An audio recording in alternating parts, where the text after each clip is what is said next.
मैं तो विशेष एक बार फिर आपके सामने हूँ। आज मैं लेकर के आया हूँ इजराइल और ईरान युद्ध के बारे में अपने विचार। ईरान एक बहुत बड़ा देश है, ये इजराइल से 2000 किलोमीटर दूर है। अब आप बोलेंगे कि 2000 किलोमीटर दूर और इजराइल के साथ युद्ध क्यों करना चाह रहा है ईरान। अभी ईरान ने 57 यानी 57 मुस्लिम देशों के साथ बातचीत करके ये फाइनल करा कि वो युद्ध करेगा किसके साथ, इजराइल के साथ। छोटा सा देश है इजराइल, चारों तरफ से मुस्लिम देशों से घिरा पड़ा है। लेकिन इजराइल ने बहुत समय पहले ही ये ठान लिया था कि हमें अपने साथ तो भगवान को रखना है, लेकिन क्योंकि युद्ध उनका है तो वो इस युद्ध को स्वयं लड़ेंगे। भगवान की प्रेजेंस रहेगी, भगवान का आशीर्वाद रहेगा, भगवान का साथ भी रहेगा। लेकिन जब लड़ाई लड़ी जाएगी तो बंदूक उनके हाथ में होगी। छोटे छोटे बच्चों को उन्होंने लड़ना सिखाया है, छोटे छोटे बच्चों को उन्होंने देश की सुरक्षा के लिए कुर्बान होना सिखा दिया है। और मज़ेदार बात बताऊं कि ईरान तो 2000 किलोमीटर दूर है, लेकिन इजराइल चारों तरफ से मुस्लिम देशों से घिरा पड़ा है। सबके साथ अभी युद्ध चला हुआ है। आपने सुना होगा फिलिस्तीन के बारे में, गाजा पट्टी के ऊपर आज भी युद्ध चला हुआ है, ठीक है। लेकिन सबसे बड़ी बात है हिम्मत, दम। आज जैसा कि हिंदू जो बांग्लादेश के हैं वो खड़े हुए हैं, उन्होंने अपनी सुरक्षा के लिए सड़क पर उतरना, उनको कॉन्फिडेंस आया, अपने घरों के बाहर खड़े हैं, पूरी भीड़ खड़ी है। यही होना चाहिए। अगर आप चाहते हैं कि आप अपनी सुरक्षा कर पाएं, आपके बच्चे सुरक्षित हों, आपका अस्तित्व बचे, तो आपको युद्ध लड़ने की कला सीखनी ही पड़ेगी।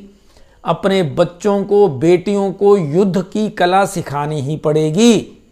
उसके बाद आप अपने बच्चों को सफल मानिएगा। वरना याद रखिएगा, कश्मीर में हिंदुओं के पास सब कुछ था, पैसा था, धरती थी, जमीन थी, बड़े बड़े बगीचे थे, लेकिन लड़ाई लड़ने का दम नहीं था उनमें। उनको लगता था कि सब अच्छे हैं, सब शरीफ हैं, जैसे हम वैसे सारे होते हैं, हम सब भाई भाई हैं। और उसका परिणाम क्या निकला, आज वहां पर निर्वासित हैं, और जिनके बड़े बड़े ज़्यादा बाग बगीचे थे, बहुत बड़े काम थे, इंडस्ट्री थी, वो सब धक्के खा रहे हैं भारत में।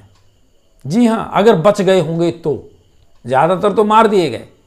और दुखद है, इतने सालों बाद भी हम लोग जो हिंदू हैं ये नहीं समझ पा रहे हैं कि हमें अपनी सेल्फ डिफेंस, मैं बोल रहा हूँ सेल्फ डिफेंस, भारत का तो इतिहास ही रहा है, भारत ने कभी किसी के ऊपर आक्रमण नहीं किया।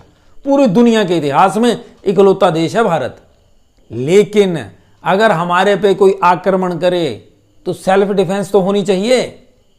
सेल्फ डिफेंस हमने सबको सिखाना है, बच्चों को भी, लड़के हों चाहे लड़कियां हों, सेल्फ डिफेंस बहुत जरूरी है।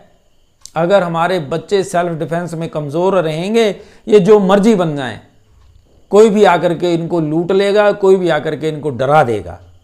आपको किसी को भी कुछ भी समझना हो, मैंने बताया, मुझे कई लोग बोल रहे हैं कि आप तो कम्युनिज्म फैला रहे हैं, आप तो धार्मिक द्वेष फैला रहे हैं। भाई साहब, मैं सिर्फ सावधान कर रहा हूं और सलाह दे रहा हूं सभी को, जितने भी हिंदुस्तान में हिंदू हैं उनको मैं बता रहा हूं, आप अपने को और अपने बच्चों को इतना ज़्यादा सशक्त बनाइए, फिजिकल तौर पर भी। पैसा तो ठीक है, लेकिन कभी ज़रूरत पड़े तो वो सामने वाले के साथ भिड़ने का दम भी रखते हो। ये योग्यता अपने बच्चों में भर दीजिए। दिमाग के साथ शरीर फौलादी हो और दम हो। और भगवान कृष्ण द्वारा कहा गया पहला गुण, अभयम सत्व संशुद्धि, अभय, निर्भयता, निडरता, ये सबसे पहला गुण अपने बच्चों के दिमाग में, दिल में, जीवन में भर दीजिए। जय हिंद, जय भारत।